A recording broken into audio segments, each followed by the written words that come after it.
আমি সাহেবকে ভালোবাসি, আর নেক্সট টাইম তুমি আমাদেরকে ডিস্টার্ব করবে না। আসলে সাহেব, আমার আব্বু আমার বিয়ে ঠিক করে ফেলেছে। ভাই আজকে যে করে হোক রুমিতাকে বুঝে বাজি আমার সাথে পালিয়ে যাবো। আজকেই তোমাকে সাহেবকে রাখি পরাতে হবে।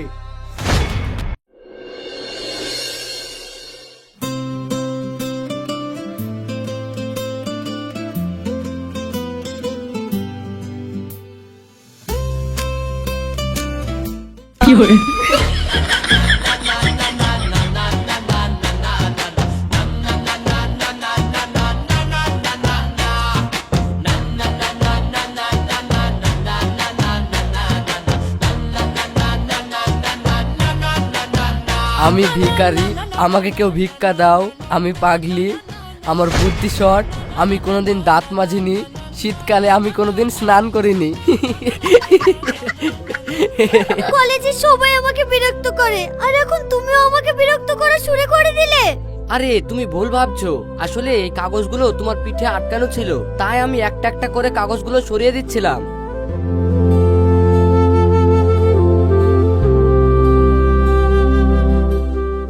এইসব কে লিখলো? আমিও তো সেটাই ভাবছি, এসব কে লিখলো। দাঁড়াও আমি খোঁজ লিখছি, তারপরে যে শালা লাগিয়েছে তাকে আমি উচিত শিক্ষা দিব। দেখো, এমনিতেই আজ আমার মেজাজটা খারাপ আছে, কলেজে একদম ভালো লাগছে না। চলো কোথাও থেকে একটু ঘুরে আসি। চলো চলো তাহলে।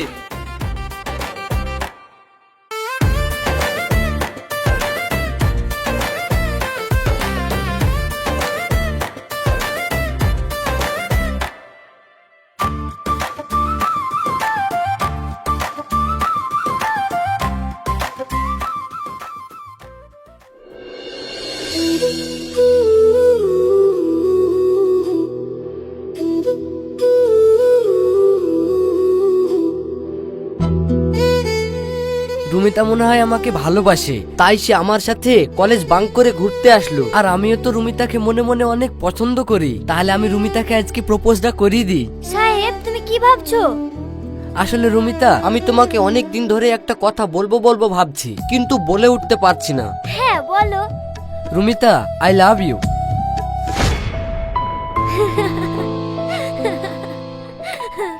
সাহেব, তুমি না খুব মজা করতে পারো।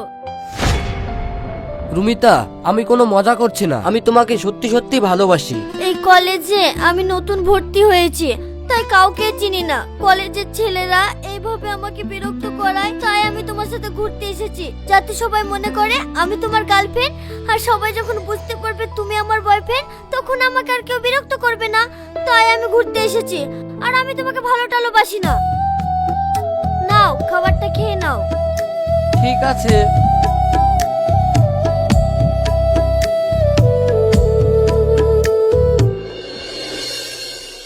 সাহেবের সাথে গেলে সাহেব আমার সাথে প্রেম করতে চাইছে, তার থেকে ভালো আমি একাই যাব। কলেজের মধ্যে ভালো লাগছে না, যাই বাইরে গিয়ে একটু ফুচকা খেয়ে আসি।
সাহেব, তুমি কলেজে সবার সঙ্গে মারামারি কেন করো? তুমি যদি সবাইকে বলো যে তুমি আমার সাথে রিলেশনে আছো, তাহলে আমার ভয়ে তোমাকে কেউ ডিস্টার্ব করবে না। সাহেব, তুমি আমাকে কথা দাও, তুমি আর কখনো মারামারি করবে না। রুমিতা, আমি তোমাকে কথা দিলাম, আমি আর কখনো মারামারি করব না।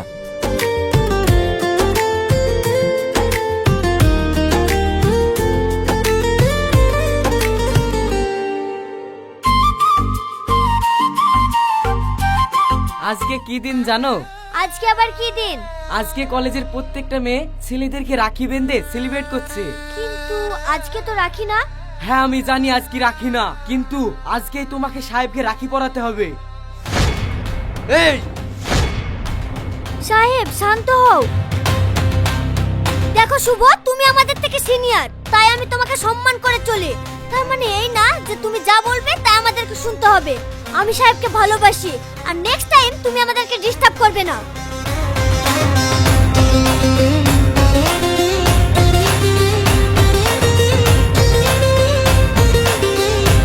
সাহেব তুমি আমাকে প্রমিস করো, কলেজের মধ্যে এই প্রেমের নাটকটা আমরা চালিয়ে যাব। আমরা কলেজে প্রেম করার অভিনয় করব, আর এমনি আমরা দুজন দুজনের ভালো ফ্রেন্ড হয়ে থাকব। আর মনে আছে তো তোমাকে দিয়ে আর একটা কি প্রমিস করিয়ে নিয়েছিলাম? হ্যাঁ হ্যাঁ মনে আছে, কারোর সাথে মারপিট না করতে, তাই তো? হ্যাঁ।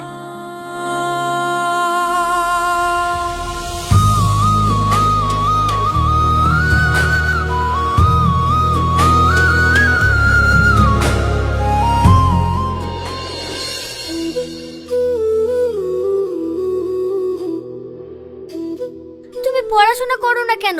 আমি লক্ষ্য করেছি তোমার পড়াশোনার প্রতি 1% মনোযোগ নেই। তোমার কলেজে যাওয়ার কি কোনো আগ্রহ নেই, নাকি তোমার ফ্যামিলি অনেক বড় লোক? জীবনটাকে এভাবে নষ্ট করো না, কারণ তুমি এখন যেটা করবে সেটাই তোমার ভবিষ্যতের কর্মফল হবে। পড়ালেখা অনেক বোরিং একটা জিনিস, এটা করতে আমার একদম ভালো লাগে না। তাছাড়া তুমি একটা জিনিস দেখো, আমি 80 বছর বাঁচবো, তার মধ্যে যদি আমি 2-3 বছর সেই বোরিং জিনিসটা করে পার করিয়ে ফেলি, তাহলে কিভাবে হবে? আমাদের জীবনের 1 সেকেন্ড সময়ও যদি চলে যায়, তাহলে সেটা কি ফিরে আসবে? আসবে না। তাহলে কেন জীবনের মূল্যবান সময় পড়ালেখা করে নষ্ট করব বলো? পড়াশোনা মোটেও বোরিং জিনিস না, আর এটা করলে তোমার মূল্যবান সময় নষ্ট হবে না। তুমি যদি 2-3 বছর কষ্ট করো, বাকি বছরগুলো যতদিন বাঁচবে আরামে কাটাতে পারবে, এবং তোমার ভবিষ্যৎটাও সুন্দর হবে। কারো অগোছালো জীবনযাপন করলে তুমি একটা সময় গিয়ে দেখবে সবাই নিজের লাইফে সেটেল হয়ে গেছে, আর তোমার লাইফ জিরো। সব পড়ালেখা করো আর আনন্দও করো। রুমিতা, পড়াশোনা করা অথবা নিজের লাইফে কিছু একটা করা, এসব নিয়ে আমি কিছু ভাবি না। আর আমার খুশি থাকার কারণ হলি তুই। আমি তোকে নিজের জীবনের থেকেও বেশি ভালোবাসি।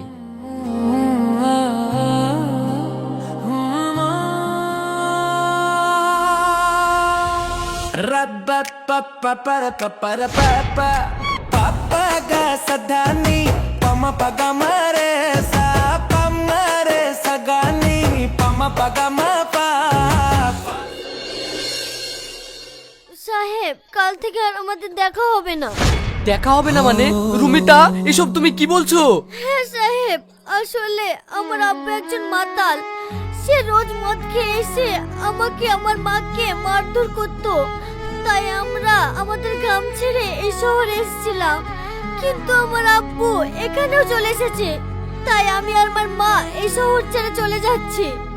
দেখো রুমিতা, তুমি আর তোমার মা যেখানেই যাও না কেন, তোমার আব্বা তোমাদের ঠিক খুঁজে ফেলবে। তাই এরকম ভাবে পালিয়ে পালিয়ে না বেরিয়ে এই সমস্যার সমাধান করতে হবে। দরকার হলে তুমি থানায় কেস করো, দিয়ে তোমার মার সাথে তোমার আব্বার ডিভোর্স করিয়ে নাও। তুমি তোমার আব্বার সাথে থাকবা না, তাহলেই তো হয়ে যাবে। রুমিতা, এরকম ভাবে মন খারাপ করে থাকো না। চলো আমি তোমাকে একটা জায়গায় ঘুরতে নিয়ে যাই।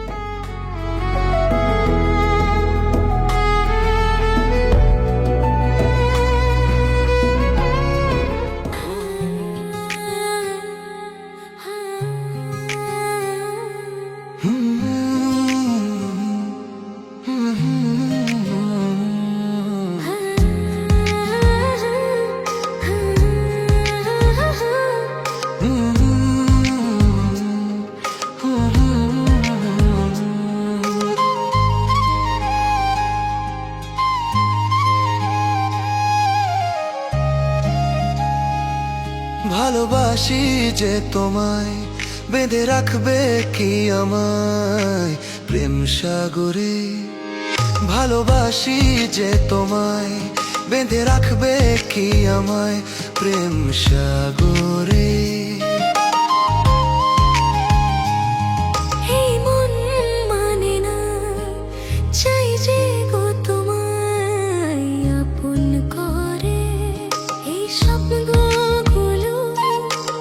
আগলে রাখো আমায়, রেখো তোমার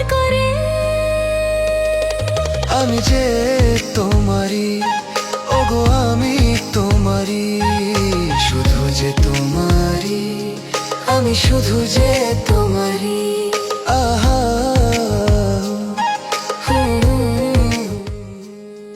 রুমিতা, তুমি আমাকে বিয়ে করবে? আমি তোমাকে অনেক ভালো রাখবো। সাহেব, তোমাকে আমি সব সময় একটা ভালো বন্ধুর চোখে দেখেছি। এই সাহেব, দাঁড়াও সাহেব, সাহেব!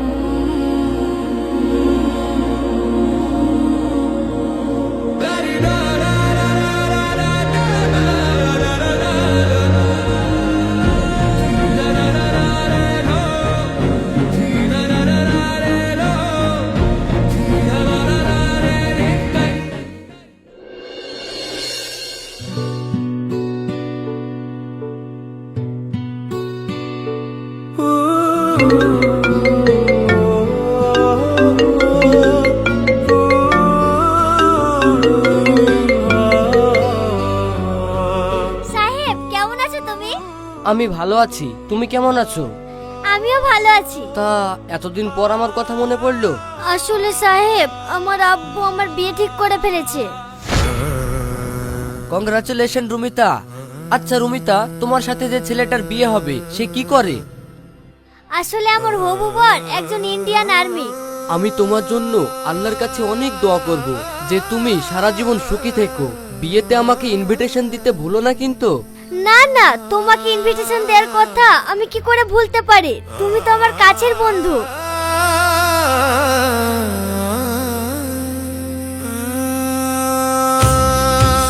ঠিক আছে সাহেব, তুমি আমার বিয়েতে চলে এসো। এখন রাখছি, ঠিক আছে? ঠিক আছে রুমিতা, আমি ঠিক সময় তোমার বিয়েতে পৌঁছে যাব, তুমি কোনো চিন্তা করো না। ঠিক আছে, তাহলে রাখছি, বাই।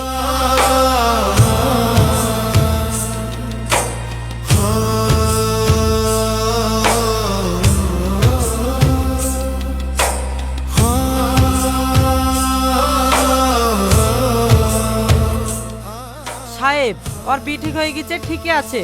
যদি ওর বিয়ে ঠিক না হতো তাহলে ওর পেছনে অনেকগুলো ছেলে ঘুরতো, তখন তোকে ওদের সাথে অনেক মারামারি করতে হতো। আর মনে আছে তো, রুমিতা কিন্তু তোর মারামারি করা পছন্দ করে না। তাহলে এখন যখন বিয়ে ঠিক হয়ে গেছে, সেটাই তোর জন্য ভালো হবে। আর তোর সামনে মাত্র একটাই কাটা আছে, সেটা উপরে ফেলে দিয়ে রুমিতার সাথে তুই সুখে থাকতে পারবি। তাহলে তুই এক কাজ কর, রুমিতার বয়ফ্রেন্ডের পেছনে লেগে পড়। মুশারফ, তুই যখন বলছিস তাহলে একটা শেষ চেষ্টা করি দেখি।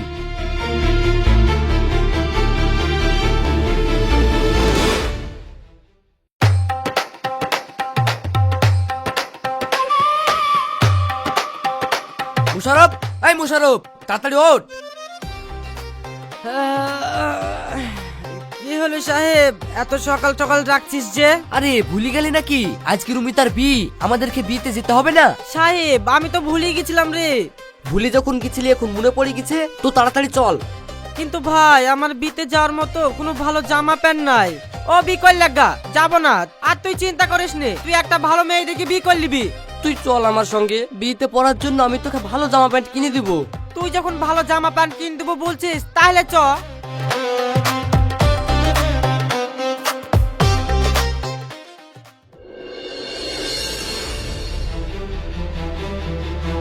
ভাই, আজকে যে করেই হোক রুমিতাকে বুঝে বাজি আমার সাথে পালিয়ে যাব। আর যদি আমার সাথে যেতে না রাজি হয় তাহলে আমি ওকে তুলে নিয়ে চলে যাব, কিন্তু আমি ওকে ছাড়া থাকতে পারবো না। ম্যাডাম, আপনার হাজবেন্ডের ঘাড়ে হাত দিয়ে একটা পোজ দেন।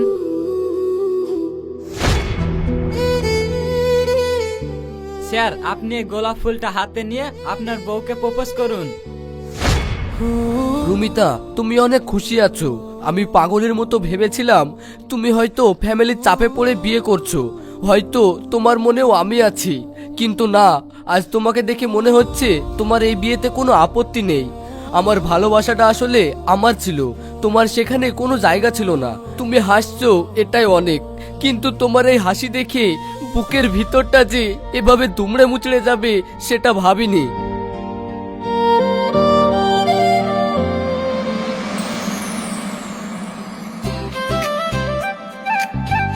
আরে তুমি তোমরা ছাদের উপরে এসে রিলস বানাচ্ছ, সত্যি আমি আজও বুঝে উঠতে পারিনি এই মেয়ে ছেলেরা রিলস বানানি ছাড়া আর কি কিছু করতে পারে। এদিকে ছাদের উপর রিলস না বানিয়ে রুমিতা আপু তোমাদের ডাকছে, যাও যাও তাড়াতাড়ি যাও। এবার ছাদ পুরো ফাঁকা, এবার রুমিতা সাহেব ভাই করবে দেখা, যাই কি বলে আসিগা। তোমার শাড়িটা অনেক সুন্দর। শাড়িটা সুন্দর, কিন্তু আমাকে এই শাড়িটা পরে সুন্দর লাগছে না।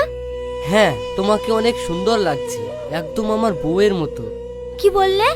না না, কিছু বলিনি। আজ তোমাকে আমি কিছু বলতে চাই। রুমিতা, আমি অনেক দুঃখিত তোমাকে কষ্ট দেওয়ার জন্য। জানো, আজ তোমাকে হারানোর কষ্টটা আমি ফিল করতে পারছি। তুমি আমার জীবনে এসে আমার জীবনটাকে সম্পূর্ণভাবে বদলে দিয়েছিলে। আমি তো নিজের জীবনটাকে ফালতু ভাবতাম, কিন্তু তুমি আমাকে জীবনের গুরুত্ব বুঝিয়েছো।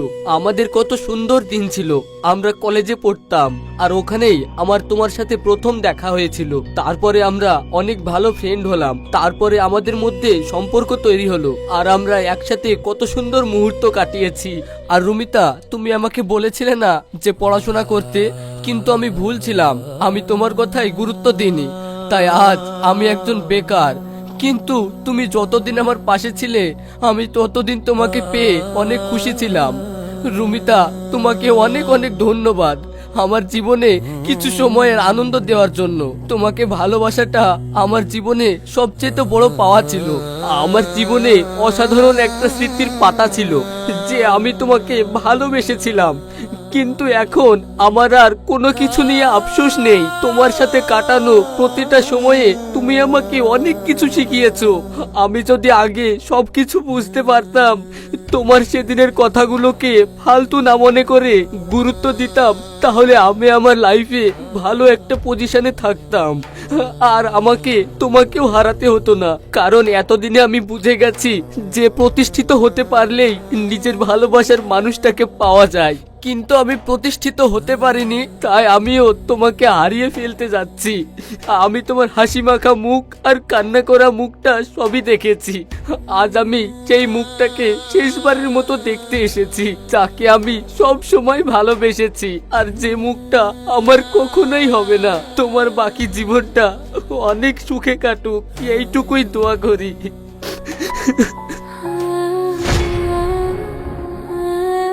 আমি যখন কলেজে গিয়েছিলাম, তখন আমি তোমাকে কিছু কথা বলতে চেয়েছিলাম। কি? আমি যখন কলেজে একা ছিলাম, তখন তুমি আমার কলেজের সবচেয়ে ভালো বন্ধু ছিলাম। আমি যখন মন খারাপ করে থাকতাম, তখন তুমি সব সময় আমার মন ভালো করে দিতে। আমি যখন আমার স্বপ্ন ভুলে যেতাম, তখন তুমি সেই স্বপ্ন আমার মনে করে দিতা। আমি যখন বিপদে পড়তাম, তখন তুমি আমাকে সব সময় সাহায্য করতে। আমি যখন ভুল পথে চলেছি, তুমি আমাকে ঠিক পথে এনেছো। এর জন্য তোমাকে অনেক অনেক থ্যাঙ্কস। আর আমাকে ক্ষমা করে দিও, আমি আমার ফ্যামিলির বিরুদ্ধে যেতে পারবো না। আমার কথা আমারই থাক, তুমি থাকো সুখে। আমি তোমায় ছেড়ে গেলে তবু রাখবো আমার মনে। তিন কবুল পড়ে বন্ধু আমার হবে কারোর। তিন কবুল পড়ে বন্ধু আমার হবে কারোর। আমি হইলাম না তোরা